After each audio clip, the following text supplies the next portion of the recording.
bienvenue à l'émission 10 minutes avec Pierre et Christine. On est heureux de vous retrouver encore sur le plateau de cette émission et nous allons aujourd'hui parler de la tempête apaisée. Eh oui. Parce que parfois dans nos vies, il y a des tempêtes, n'est-ce pas? Absolument. Il y a des moments Il y difficiles. a des moments difficiles et puis on ne sait pas toujours comment s'en sortir. Oui, et puis on essaye par nous-mêmes parfois de solutionner le problème. Exactement. Et c'est pire que mieux parfois. Et c'est ce que les disciples vont vivre avec Jésus. Alors, qu'est-ce qu'il faisait Jésus juste avant cette tempête? Avant cette tempête, il était en train d'enseigner. Il a donné beaucoup de paraboles. La foule était là, l'écoutait avec attention jusqu'au soir, en fait. Et puis, à un certain moment, il a dit, OK, le soir, Jésus a dit, on va passer de l'autre côté, passons de l'autre bord. C'est une phrase qu'on commence à connaître. Et ça voulait dire, on va traverser le lac ou la mer de Galilée avec un bateau. Oui, sûr. pour aller de l'autre côté de Pour la aller de mer. l'autre côté de la mer. Et je me suis souvent posé la question, qu'est-ce que Jésus est en train de dire aux disciples? Passons de l'autre bord. J'ai l'impression qu'il est en train de dire, entrons dans une dimension supérieure de votre foi. Oui, allons, il y a une nouvelle étape. Il y a une nouvelle étape. Effectivement, il y a un chemin à parcourir. De l'autre côté, il y a encore quelque chose de plus. Et souvent, quand Dieu nous amène plus loin dans la foi, on passe par une épreuve. Il y a quelque chose qui se passe, qui nous secoue pour que nous puissions aller plus loin. On passe un test tout compte fait. Exactement, ça fait penser aux examens parfois. C'est pas facile les examens. Mais... Alors, Dieu veut nous faire passer un test de confiance quelque part, mais le diable sait que nous allons passer à un niveau supérieur et lui, il veut intervenir pour nous empêcher d'aller dans une nouvelle dimension de notre foi.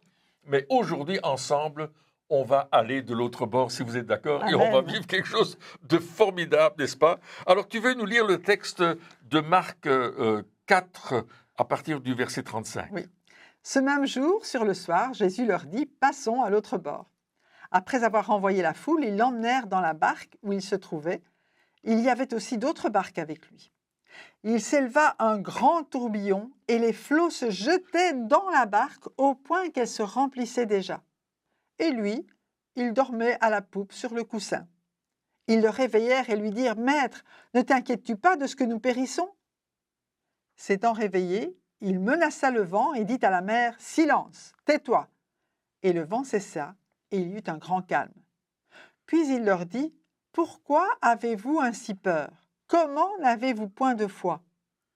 Ils furent saisis d'une grande frayeur et ils se dirent les uns aux autres « Mais quel est donc celui-ci à qui obéissent même le vent et la mer ?» Waouh, tout un texte. Jésus leur dit « Passons à l'autre bord ». Donc, ils sont en train d'obéir à Jésus en montant dans le bateau. On ne peut pas dire qu'ils se sont trompés de direction. Non, non. Ils sont à la bonne place. Ils sont à la bonne place, ils vont dans la bonne direction. Et peut-être, Dieu vous a dit, on va aller plus loin dans la vie, on va aller plus loin dans votre vie de foi. Et puis là, vous êtes en train de cheminer. Et puis, il y a des épreuves sur la route. La barque des disciples était en train de se remplir d'eau. Vous imaginez le drame, ils sont en train de couler, ils sont en train de... Ils ont beau écoper l'eau, il y en a toujours plus. Le bateau est en train de craquer parce que quand un bateau est secoué dans tous les sens, ça craque. Ça craque. On a vécu l'expérience dans une tempête qu'on a vécue sur la mer Méditerranée. Ça craquait de partout. Hein. On entendait le bateau qui craquait. C'était horrible. C'est ce que les disciples sont en train de vivre.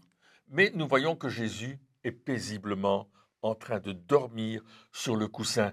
J'ai toujours aimé le récit de Marc parce qu'il nous parle de ce coussin sur lequel Jésus est en train de se reposer. Il est là tout content. Il dort, il est fatigué quand même après ces journées éreintantes. Mais lui, il n'a pas de souci.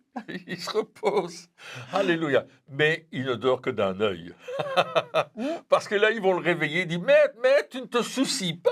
Mais viens nous aider, on est en train de périr. Fais quelque chose, jette l'eau avec nous. Lève-toi, ne dors pas. Parfois, on pense que Dieu dort. Oui. Vous avez déjà pensé ça? Et puis, on s'adresse parfois à Dieu dans la panique aussi.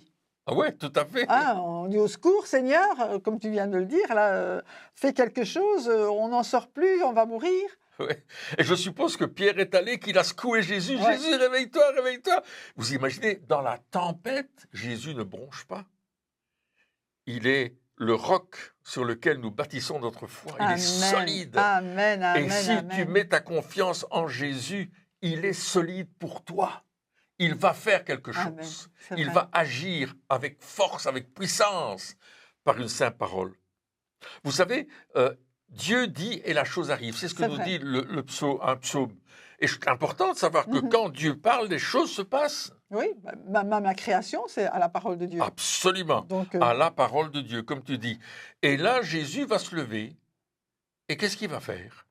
Eh bien, il va menacer le vent et il va parler à la mer. Il va lui dire « Silence, tais-toi ». Tout simple. Il est au-dessus des éléments. Absolument. C'est l'Éternel qui est au-dessus de tout ce qu'il a créé. C'est sa création. Donc, il n'y a rien qui le stresse, il n'y a rien qui lui fait peur, mais il a autorité sur toute chose. Et on voit que Jésus a l'autorité sur la nature. La mer, le vent, il va leur parler. Il va menacer la mer. Il y a un autre passage où Jésus va menacer la fièvre qui est sur la belle-mère de Pierre. Vraiment, il ne va pas parler simplement en disant « Oh fièvre, va-t'en ». Il ne va pas dire à la mer « Oh mer, calme-toi s'il te plaît ». Non, mer, ça suffit. Et je pense qu'à un certain moment dans notre vie, on doit menacer la maladie, la situation, parce que dans le nom de Jésus, on peut dire cette situation doit stopper maintenant. Je la menace au nom de Jésus, arrêtez.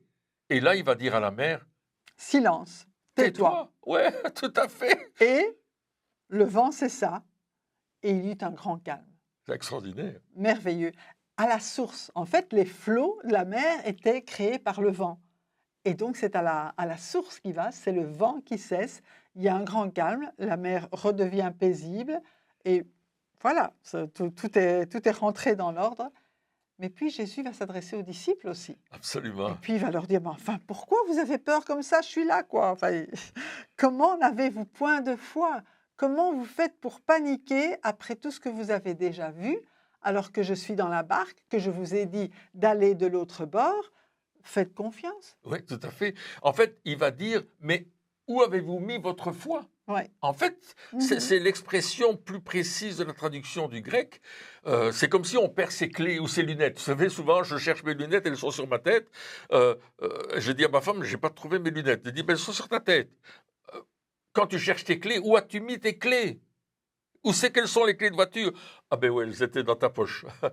Où avez-vous mis votre foi? Est-ce que votre foi est active? Est-ce que votre foi va croire Dieu? Parce qu'en fait, c'est ça.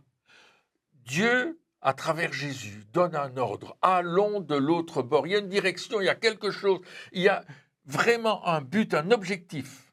Et là, les disciples, face à l'adversité, vont presque abandonner d'aller à l'autre bord. Ils pensent qu'ils vont couler et qu'ils n'y arriveront pas. Et ça nous arrive souvent, n'est-ce pas? Ça nous arrive souvent, mais j'aimerais dire quelque chose pour justifier un peu les disciples. On est juste au début du ministère de Jésus et ils apprennent à le connaître. Donc ils ont entendu, ils ont vu des miracles, mais ce qui va se passer après ce que Jésus a fait, ils furent saisis d'une grande frayeur parce qu'ils sont en train de découvrir Jésus encore d'une autre manière en disant « mais c'est qui ? Qui est celui-ci à qui obéissent même le vent et la mer ?» Donc, ils sont en train d'apprendre à avoir la foi aussi et d'apprendre à connaître Jésus. Et plus on va être dans la présence de Jésus, plus on va réaliser qui il est, ce qu'il fait, sa puissance, son amour, plus notre foi va grandir et moins nous aurons de crainte. Oui, et en plus, ils venaient d'entendre Jésus enseigner des paraboles. Oui.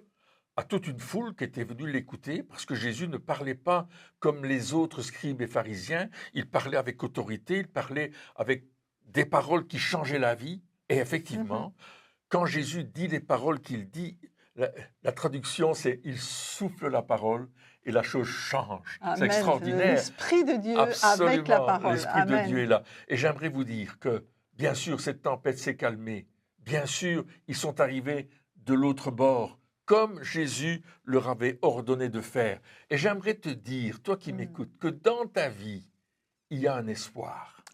L'espoir d'arriver là où Dieu veut que tu ailles. Mets ta confiance en lui, mets ta foi dans ce qu'il est, dans ce qu'il fait, dans ce qu'il t'a dit. Crois-le, ne doute pas, mais mets ta foi en pratique. Et oui, prosterne-toi devant Jésus, comme les disciples l'ont fait lorsqu'ils ont reconnu en lui cette autorité qu'il avait, car il a cette même autorité pour toi. Alors, nous allons juste prier un instant. Je veux prier que ta foi grandisse et qu'à travers l'expérience et peut-être la difficulté que tu es en train de vivre maintenant, tu mettes ta foi en Jésus qui va te conduire certainement là où tu dois aller pour avoir du succès dans ta vie de tous les jours. Des guérisons, transformations. Dieu va agir dans ta situation. Crois-le et proclame-le.